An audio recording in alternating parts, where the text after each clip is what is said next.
To Qatar, everybody, and our drivers' press conference. Group 2 coming your way. Left of screen, Nico Hulkenberg, Carlos Sainz in the middle, and Lewis Hamilton right of screen. Now, Nico, can we start with you? And can we start with a clarification? When are the celebrations? The statisticians don't agree when your 250th race is going to be. Is it this weekend? Is it next weekend? You tell me, Tom, whenever you want. When do you want it to be? I've asked you the question, so should we say it's this weekend? When are you celebrating? It's, I think celebrating a race weekend, tough. Maybe Sunday night, hopefully Sunday night next weekend. But looks like it's next weekend. Why? What? Why? Why is there a doubt? No, it's just it would be a few races I did but didn't start the race, so it's yeah, 3 or 4. So wind the clock back, Nico, to 2010. When you started out on this journey, could you have imagined 250 races? Yes and no. I think it's something, as a driver, you don't really think about so much. You just race. You live in the present, you do your best, you keep grinding, you keep showing up. And, it was good fun. I would do it all over again. Obviously, good days and bad days. But all in all, a great industry to be in, worked with a lot of great people, made friends, and still enjoying myself. Best season? This one, of course. Well, can we elaborate on that? Just let's talk about 2025 and the way the team has sort of ramped up as the season's gone on. How satisfying has that been? Yeah, it's been also, with ups and downs, obviously, as usually for every kind of midfield team has those swings. We started on the back foot, not in the best position, then recovered since from Barcelona onwards. Turned things around, got a grip on the season. Obviously, put in a few nice highlights, a few big results for us. Yeah, and all in all, I think good progress. You feel like something is growing and cooking in the background. But as a team, I think we've really, connected and improved on many areas, many things. Obviously, always more to improve, more to work on. But it's been enjoyable, and I look forward to the next 12 months. How has that progress you talk about changed the vibe inside the team?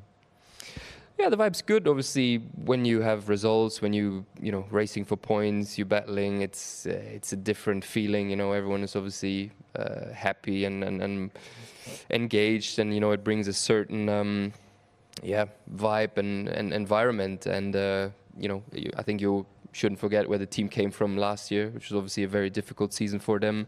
And the team and we kind of worked our way out of that a little bit, digged ourselves out. Rewarded us with many strong races this year, and with a car that's competitive in the midfield for most of the season. So, yeah, we've come a long way, and need to keep doing what we're doing. All right, thank you for that, Carlos. Let's come to you now. Another really strong weekend for you in Vegas. Given where you started that race, were you hoping for a little bit more come Saturday night? No, not really. I think starting from P3, from a crazy qualifying, I think the moment the race is going to be dry, the normal thing is to go backwards, especially if the top cars are starting next to you, which was the case. I think in Baku, I was starting P2, but the McLarens, the Mercedes and the Ferraris were not even in Q3, or they were towards the back end of Q3. And some crashed, some had their issues, and in Baku, I could hold on to the podium, but in Vegas, they were starting too close to me. They had 2 to 4 space advantage, and over 50 laps, that's a lot of seconds of race time that they're going to catch at some point. No? So, no, I was quite happy with the race. I think the second midfield car was quite far behind, so I think we did everything we could to get the maximum points for the team that race. You've spoken in the past about Qatar being potentially a difficult weekend. Why? Well, it's just that speed range where every track we go to, we're the lowest on those sort of corners. No, it's 150 to 200 kph, medium speed, high speed corners, 4th, 5th, 6th gear. That every track we go to, we see the GPS data, and we are where we tend to be one of the slowest cars or one of the slowest teams. And in Qatar, you only have those corners. So unless we come up with something magical in terms of setup that switches the car on for these kind of corners that we cannot switch on in other tracks, I'm afraid it's going to be one of the most difficult weekends of the season. Having said that, I think it's a great opportunity for the team and for myself to learn why are we weak in these kind of corners, why our car doesn't like these kind of corners, and still try to execute a good weekend in a difficult track. Last one from me. Can we just get your reflections on year one at Williams? Have you exceeded your pre-season expectations? It's a difficult question. I think expectations are always high, but going into this year, I tried to keep them in check, knowing it was going to be a difficult year for me, coming obviously from a top team, getting to get back in the midfield and not knowing exactly what kind of car Williams was going to deliver for this year. But honestly speaking, I think if you would have told me when I signed my Williams contract back in the summer of 2024 that this year there will be a podium, 15 the constructors, which we're trying to seal soon, only a couple of tenths of the top teams in a lot of tracks, another podium in the sprint, plenty of points for both Alex and me, I think I would have signed even quicker. So I think it's a good first year, not perfect, because we've gone through, like every midfield team, through a lot of ups and downs. I've had to readapt myself back to maybe racing a bit more in the midfield, and for sure it hasn't been a perfect year, but we've had a lot of good highlights and a lot of good moments and better moments that I would have probably even dreamed or wished for. Thank you, Carlos. And Lewis, can we continue this theme with you? How do you look back on your first season with Ferrari? I don't. Just look forwards. Can we just talk about it a little bit in terms of... There's not really much to say. It's the results have shown there's some positives to take from it, and you just move forwards. What positives can you take from this season?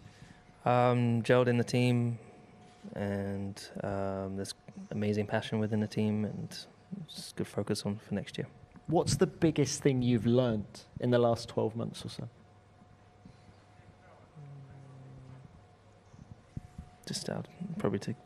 Just rebounding, just getting back up. Can we reflect very quickly on something you said after the race on Saturday evening in Vegas about not looking forward to next season? You've had a few days to reflect. The adrenaline is no longer in your body. Just do you still feel the same way now? Well, I think probably at this, I'd be surprised if the other drivers are excited about next year at the end of a season, because you usually don't have a lot of energy at the end of a season. You're looking forward to time with family and stuff. So that's really, but I mean, look, that's just in the heat of frustration. Often there's a lot of frustration at the end of races, particularly when they haven't gone well. So no, I'm excited to see what the team build next year and to continue to build on with them. And if the car performs better at these final couple of race weekends, will that change your outlook? No. Okay. What's possible, do you think, in Qatar this weekend? I don't know. I think the car should be pretty decent in the areas that Carlos was mentioning in terms of speed profile. I think our car should be pretty good in those areas. So might be hard to keep up with the Red Bull, but I'm hoping for a better weekend. Good luck with that. Thank you very much. Right, let's open this to the floor. We will start with the broadcasters and David Croft. Yeah, David Croft, Sky Sports F1. Drivers meeting tonight discussing driving standards, guidelines, as we have three hugely experienced drivers with us, one of whom celebrates his 250th Grand Prix start next week.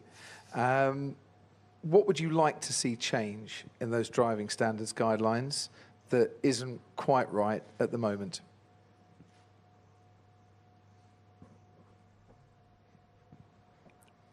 Who'd like to start with that? There's a lot of thought going on here. Carlos, go on.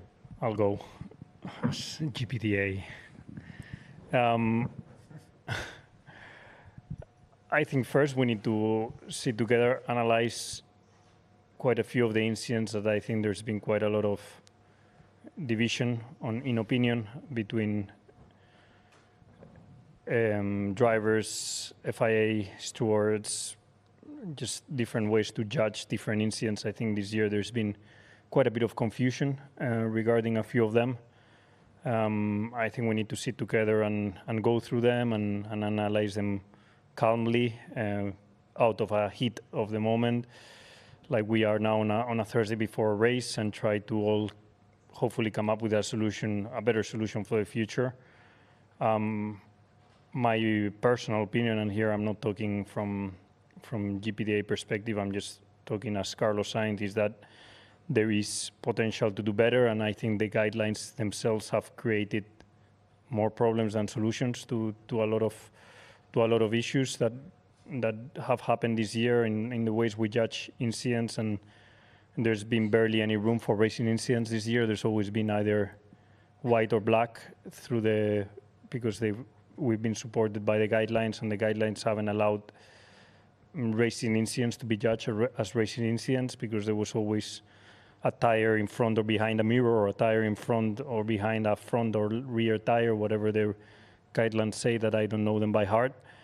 And yeah, for me, it's been in that sense a bit of not successful implementation of those guidelines. But that's what we need to discuss. That's what we need to sit together and see if there's any other solution. Lewis, Nico? You answered it well. No more? Okay. Carlos, you're the spokesperson. All right, next one, please. Rui Chagas for DAZN Portugal. Question for Nico. Nico, we had 3 rookies here just before you, and I think it's unanimous that they always say that they learn with their teammate and so on. Have you learned anything with Gabi, as he's a rookie as well, or has he helped pushing you throughout the season? Absolutely. I mean, being a rookie doesn't mean you can't perform, or you don't know how to drive. I mean, we're rookies at one point, and everyone's you got to start at one point in F1, and for sure, on Gabi's been very impressive on the driving side. Driving inputs, driving techniques as well. Something that he's really strong at. So, to be honest, many points this year where I learned from him. And, we bounce off each other from, looking at each other's data. And just, yeah, absolutely yes. Thank you. Next. Tom Slafer for DAZN Spain. Question for Carlos. Carlos, this weekend we have this limit of tire usage, which basically makes it, the race a 2-stopper, which is something that Formula One is investigating to put in the future for all the races. You can give me your opinion or GPDA's, whatever you prefer. What do you make of this system? I think it's a temporary thing, this 25 lap limit here only for Qatar. I don't think it would work in the future to put a forced 2-stop limit. I've seen some comments saying that I think the races are the best when you have a variety of strategy and it's between a 1 and a 2, or between a 2 and a 3, but it's never when it's a forced 2-stop like we saw in Monaco, or like we saw in here, I think a few years ago, when it was almost like a 3-stopper or a 4-stopper mandated, because if the end everyone has the same deck, the same tires, it's not like you can do much with flexibility, and I think that the future solution of F1 is having more of a variety of strategies that can work rather than a mandated